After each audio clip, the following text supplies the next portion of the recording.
देखो ये मेरे काम की बात आपको बताई, गोल्डन बात है, नोट कर लो। कैसे नोट करोगे? Final minus initial. तो यहाँ पर हमारे पास एक प्रॉपर्टी हाथ लगी है और इसी एस का नाम क्या है? एंट्रोपी। वो इक्वल होगा इस चीज के बराबर। हाँ जी स्टूडेंट्स, वेलकम करता हूँ आपका मैक ऑनलाइन लेक्चर्स के ऊपर। पिछले लेक्चर में एंट्रोपी का कॉन्सेप्ट मैंने इंट्रोड्यूस कर दिया था थर्मोडायनामिक्स में।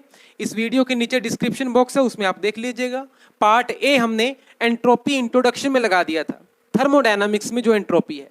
अब पार्ट बी पर आते हैं। जैसा कि मैंने उस लेक्चर में सारा कुछ ब्रीफ करके बता दिया था कि पार्ट बी में क्या होने वाला है। तो चलिए स्टार्ट करते हैं आज का लेक्चर। लेकिन वो लेक्चर नहीं देखा तो इसी वीडियो के नीचे डिस्क्रिप्शन बॉक्स में जाइए, आपको अलग से लिंक मिल जाएगा उस लेक्चर का, पार्ट ए वाले का, तो उसको देख लीजिएगा। हमने क्या देखा? सपोज हमारे पास एक थर्मोडायनामिक चार्ट है। प्रेशर हो सकता है, इधर वॉल्यूम हो सकता है, टेम्परेचर हो सकता है, कोई भी प्रॉपर्टी थर्मोडायनामिक्स की हो सकती है। और उसके ऊपर हमने स्टेट वन रिप्रेजेंट कर दी, किसकी? एक सिस्टम की, थर्मोडायनामिक सिस्टम की। कुछ पैरामीटर्स होंगे तो स्टेट वन लोकेट हो जाएगी, आपको पता ही है।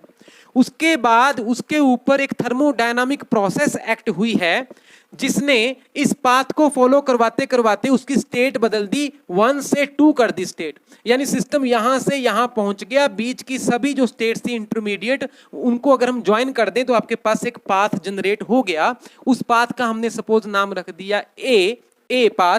तो आपके पास एक प्रोसेस हुई 1A2, ओके जी, जिससे स्टेट चेंज हो गई 1 से 2। अब ए पाथ हम ले लेते हैं रिवर्सिबल पाथ। ए कौन सा पाथ है? रिवर्सिबल पाथ है, इरिवर्सिबल नहीं है, ये हमने खुद से लिया। दूसरी बात, इस प्रोसेस के दौरान कुछ हीट ट्रांसफर हुई होगी, सिस्टम से सराउंडिंग में हीट गई होगी या सराउंडिंग से सिस्टम में हीट आई होगी, तो उसको हम लिख देते हैं D Q. D bar Q हमने लिख दिया कि हीट ट्रांसफर, पाथ फंक्शन है ना हीट ट्रांसफर, इसलिए डी नहीं लिखा हमने, डी बार कर दिया। या डेल से आप लिख दीजिए, क्योंकि पॉइंट फंक्शन या प्रॉपर्टीज को हम डी से लिखते हैं, जैसे प्रेशर, वॉल्यूम, टेम्परेचर और हीट ट्रांसफर, वर्क ट्रांसफर, ये पाथ फंक्शंस हैं, इनको हम डी बार से लिख देते हैं या डेल से लिख दीजिए। तो D bar Q, heat transferred in a process, ये भी आपको पता है। तो अब देखो सिस्टम आपका 1 से 2 गया, प्रोसेस 1A2 को फॉलो करता हुआ, जो कि एक रिवर्सिबल प्रोसेस है, ठीक है, क्योंकि ए पाथ क्या है? रिवर्सिबल है। अब सिस्टम के ऊपर हम एक और प्रोसेस एक्ट करवा देते हैं ताकि सिस्टम इनिशियल स्टेट पर वापस आ जाए।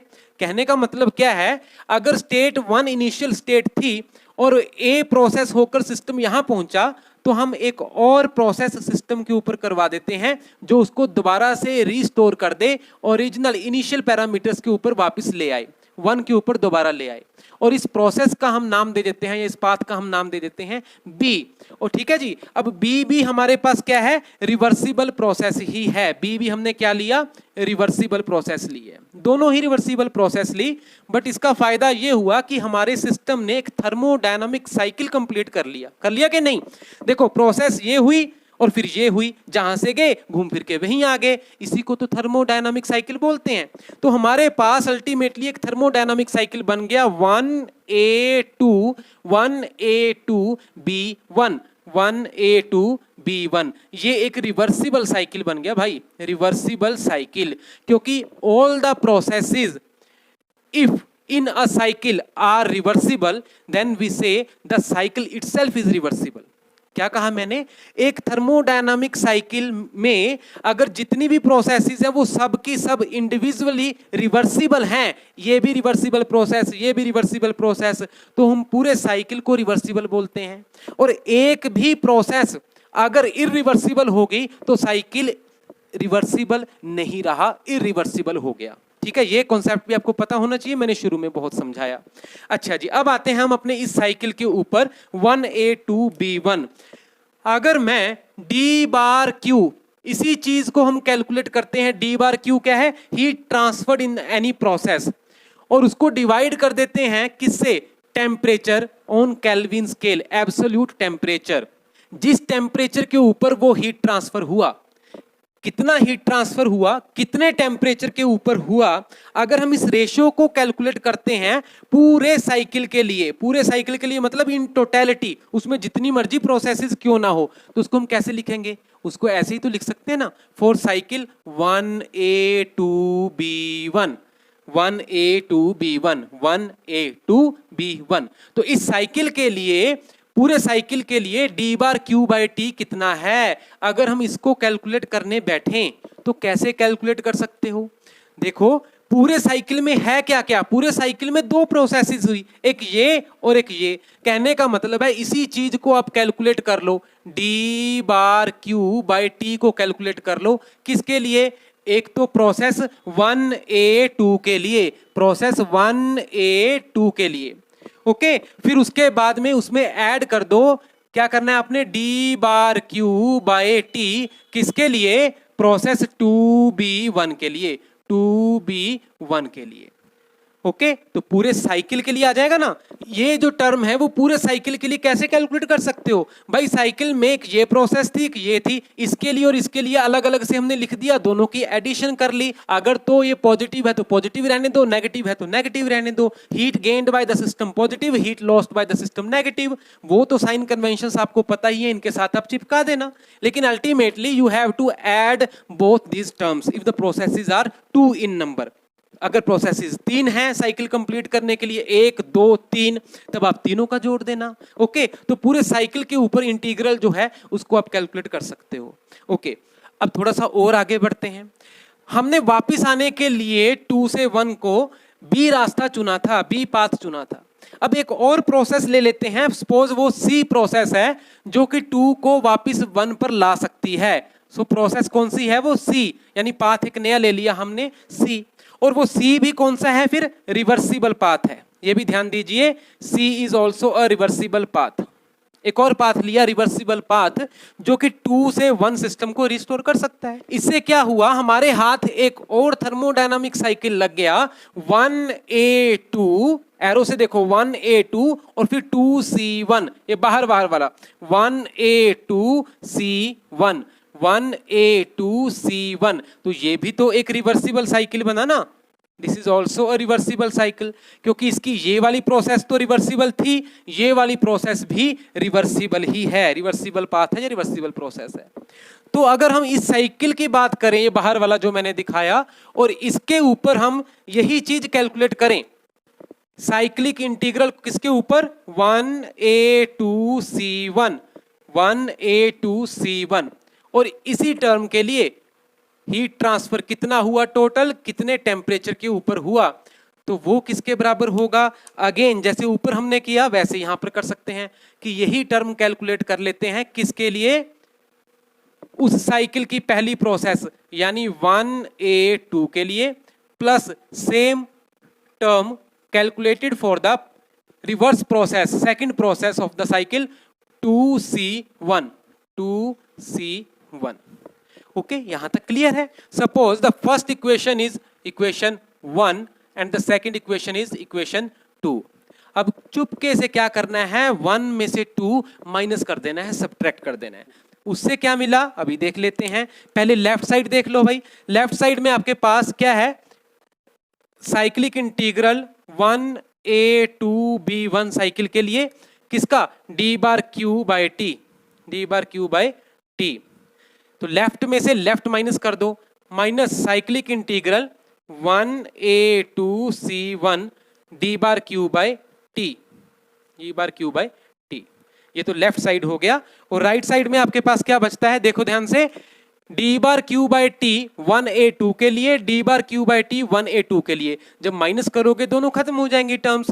सो ये माइनस ये बचेगा आपके पास। So D bar Q by T किसके लिए? 2B1 के लिए, minus D bar Q by T for what? 2C1 के लिए, 2C1 प्रोसेस के लिए। तो इतना आपके पास बचता है। तो स्टूडेंट्स यहाँ पे थोड़ा सा दिमाग लगाना पड़ेगा आपको।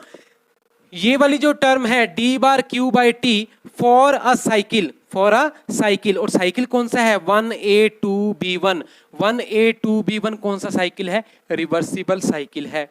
याद है आपको क्लोजियस इनइक्वालिटी? क्लोजियस इनइक्वालिटी जस्ट 1-2 लेक्चर पीछे जाओ, मैंने आपको बहुत अच्छे से एक्सप्लेन किया था, प्रूफ दिखाया था, एक एक बारीक चीज को आपके दिमाग तक पहुंचाया था। क्लोजियस इनइक्वालिटी ने यही कहा था कि अगर एक रिवर्सिबल साइकिल है, रिवर्सिबल, और उसके ऊपर यदि आप ये टर्म कैलकुलेट करते हो तो वो कितना आता है? फिर वो आता है 0। ऐसे आपको पता नहीं चलेगा। इसी वीडियो के नीचे जो डिस्क्रिप्शन बॉक्स है उसमें क्लोजियस इनइक्वालिटी करके मैंने अलग से लिंक दिया है, वो वीडियो आप प्ले करके देख लो, सारा समझ में आएगा। ये वाली जो टर्म आपके पास है ये जीरो होने वाली है, क्यों? By Clausius inequality. Reversible cycle है, रिवर्सिबल साइकिल के लिए ये वाली टर्म कैलकुलेट करोगे तो जीरो आएगी, प्रूफ करके बताया था। ऐसे ही 1a2c1 1a2c1 ये भी रिवर्सिबल साइकिल है, तो उसके लिए d bar Q by T ये भी जीरो ही आने वाला है बाय क्लॉजियस इनइक्वालिटी, वही जो चीज है, ठीक है। क्लॉजियस इक्वालिटी लगी है रिवर्सिबल साइकिल के लिए, तो इररिवर्सिबल साइकिल के लिए वो इनइक्वालिटी बन जाती है, वो देख लेना वीडियो आप। तो यहां पर आपके पास क्या बचा फिर? इसका मतलब है लेफ्ट साइड में बचा जीरो और राइट में बचा D bar Q by T, किसके लिए? 2b1 के लिए, minus D bar Q by T किसके लिए? 2c1 के लिए। ओके जी, तो यहां से आपके पास देखो जीरो है ना, तो इसको टर्म को इधर लेकर आओगे तो दोनों टर्म्स आपके पास इक्वल हो जाएंगे क्योंकि ये माइनस है। So D bar Q by T अगर आप 2b1 के लिए कैलकुलेट करते हो तो वो इक्वल आएगा D bar Q by T किसके लिए? अगर 2c1 के लिए आप कैलकुलेट करते हो। बस हम कंक्लूजन पर पहुंच ही चुके हैं आज के लेक्चर के लिए। इसी चीज को दोबारा से यहाँ पर लिख देता हूं, पीछे वाला सारा मिटा देते हैं। हाँ जी, हमारे हाथ क्या लगा? डी बार क्यू यानी कितना हीट ट्रांसफर हुआ, कितने टेम्परेचर के ऊपर हुआ, ये जो रेशियो है किस प्रोसेस के लिए? 2b1 के लिए, ये इक्वल है सेम चीज D bar Q by T किसके लिए? 2c1 के लिए, 2c1 के लिए। ये हमारे हाथ लग गया। बस इसके आगे तो मैंने पिछले लेक्चर में भी एक्सप्लेन कर दिया था। ये क्या है? देखो, अगर आप 2b1 पाथ से जा रहे हो, 2b1 पाथ से जा रहे हो जो कि रिवर्सिबल पाथ है, बी कौन सा है? रिवर्सिबल पाथ है, सी भी रिवर्सिबल पाथ है, ए भी रिवर्सिबल पाथ है, सभी हमने रिवर्सिबल ही लिए हैं, डोंट वरी।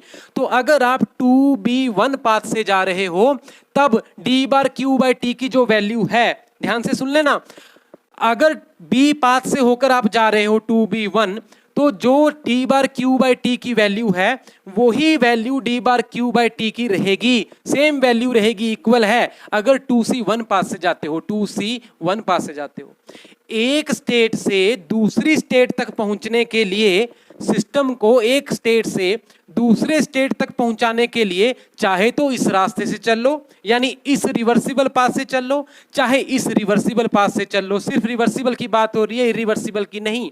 चाहे इस रिवर्सिबल पाथ से चल लो, चाहे इस रिवर्सिबल पाथ से चल लो, ये जो चीज आपके पास है D bar Q by T ये सेम आने वाली है। That means this is going to be independent of the reversible path, reversible path.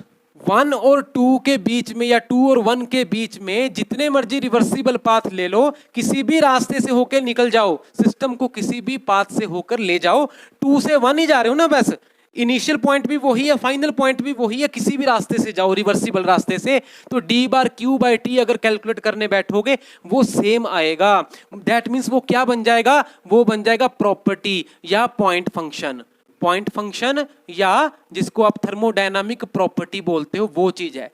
Path function नहीं बनेगा, एग्जैक्ट डिफरेंशियल बनेगा, इन एग्जैक्ट डिफरेंशियल नहीं बनेगा। ये सब चीजें मेरे शुरू के लेक्चर में आपको क्लियर हैं। मैंने एक एक छोटा छोटा लेक्चर बना बना के आपको एक एक पॉइंट समझाया था, तो डिस्क्रिप्शन बॉक्स में जाकर वो देख लीजिएगा, लेक्चर सारे सीक्वेंस में पड़े हुए हैं।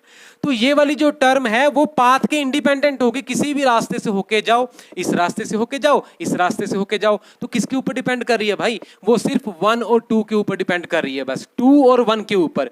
2 के ऊपर कोई एक वैल्यू है, 1 के ऊपर कोई एक वैल्यू है, दोनों का डिफरेंस बस वो ही रिप्रेजेंट हो रहा है। ये देखो, ये मैंने काम की बात आपको बताई, गोल्डन बात है, नोट कर लो।